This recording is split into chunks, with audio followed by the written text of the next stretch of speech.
और यूपी में swine flu को लेकर अलर्ट जारी किया गया। सरकार के डीजी हेल्थ को जरूरी निर्देश दे दिए गए हैं। निगरानी सिस्टम मजबूत करने कहा गया। अस्पतालों में पर्याप्त इंतजाम रखे जाएं और सभी 75 जिलों को अलर्ट मोड पर रखा गया है। साथ ही कहा यह भी गया है कि पैनिक की जरूरत नहीं है। उप मुख्यमंत्री ने कहा पैनिक होने की जरूरत नहीं है। हालांकि अस्पतालों को तमाम दिशा निर्देश दे दिए गए हैं।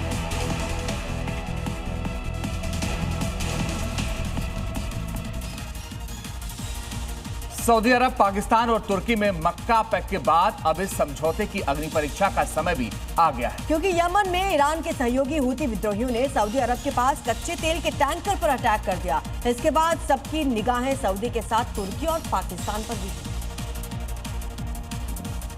क्योंकि जिस जहाज पर हमला हुआ है उस पर सऊदी का झंडा लगा था। मिसाइल अटैक के बाद शिप पर आग लग गई, जबकि इससे पहले हूतियों ने सऊदी सेना के एक लैंडिंग शिप और उसके साथ चल रहे 4 एस्कॉर्ट जहाजों पर बैलिस्टिक मिसाइल से हमला किया था। सऊदी अरब के टैंकर और युद्धपोत पर हमले के बाद मक्का पैक्ट के एक्टिवेट होने की उम्मीद जताई जा रही थी, क्योंकि पैक्ट में ये डील थी कि एक देश पर हमला सभी देशों पर हमला माना जाएगा। हालांकि पाकिस्तान और तुर्की की तरफ से हूती विद्रोहियों के हमलों पर अब तक कोई रिएक्शन नहीं आया है।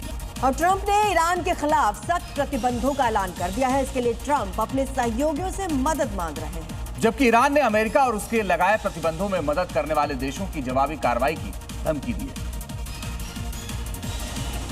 ट्रंप ने दुनिया भर में तेहरान के आर्थिक हितों को निशाना बनाने की बात कही है, जबकि अमेरिकी ट्रेजरी सेक्रेटरी स्कॉट बेसेंट ने कहा कि नए प्रतिबंधों के जरिए ईरान की कमाई के सभी संभावित रास्तों को रोकना है। ट्रेजरी सेक्रेटरी ने कहा कि अमेरिका के फैसले को लेकर कोई कंफ्यूजन नहीं होना चाहिए। राष्ट्रपति ट्रंप ईरान के साथ संबंधों को खत्म करने के लिए अलग अलग देशों के नेताओं को फोन भी कर रहे हैं, जबकि तनाव को देखते हुए और ईरान की लगातार हमलों की वजह से यूएई ने ईरान से अगले आदेश तक सभी ट्रेड, कॉमर्शियल एक्सचेंज और वित्तीय लेन देन को सस्पेंड कर दिया है।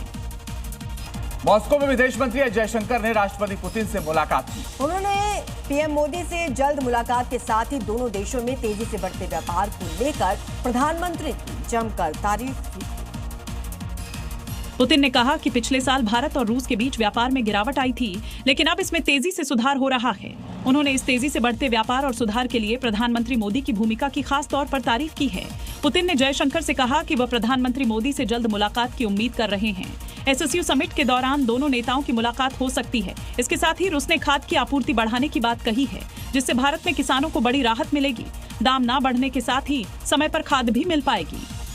और क्रिकेटर रोहित शर्मा से मिलने के लिए एक शख्स ओडिशा के अनुगुल से मुंबई करीब 1900 किलोमीटर साइकिल से पहुंच गया, जिसके बाद रोहित शर्मा ने फैंस से मुलाकात के साथ ही उनके सफर के बारे में भी बात की।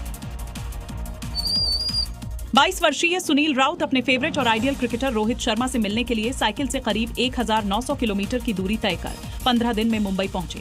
आखिरकार 15 अगस्त को उनका सपना पूरा हुआ। रोहित घर पहुंचे तो उन्होंने सुनील को बुलाया और गले लगाकर उनका स्वागत किया। दोनों के बीच करीब 30 मिनट तक बातचीत भी हुई। सुनील ने रोहित को भगवान जगन्नाथ और राधा कृष्ण की मूर्तियां समेत कई चीजें भेंट की। इस खास मुलाकात का वीडियो अब सोशल मीडिया पर वायरल हो रहा है। तो लगातार हो रही भारी बारिश ने मुश्किलें बढ़ा रखी हैं। साथ ही कड़कड़ाती बिजली भी अब आफत बनकर गिर रही है। छत्तीसगढ़ और बिहार में बिजली गिरने का खौफनाक मंजर कैमरे में कैद हुआ है। जहां एक तरफ छत्तीसगढ़ में राह चलती एक महिला पर बिजली गिर गई, तो दूसरी ओर बिहार में एक घर की छत पर तब बिजली गिरी जब कुछ बच्चे वहां पर खेल रहे थे। सबसे पहले बात छत्तीसगढ़ के मुंगेली की, जहां उस वक्त हड़कंप मच गया जब सड़क पर पैदल चल रही इस महिला पर अचानक बिजली गिर पड़ी और क्षण भर में ही महिला ने मौके पर दम तोड़ दिया। वहीं बिहार के गयाजी में बिजली के कहर का चौंका देने वाला वीडियो सामने आया है, जहां कुछ बच्चे छत पर खेल रहे थे, तभी बिजली गिरती है और उसकी चमक से हर किसी का दिल दहल गया। गनीमत रही कि छत पर खेल रहे बच्चे बाल बाल बच गए।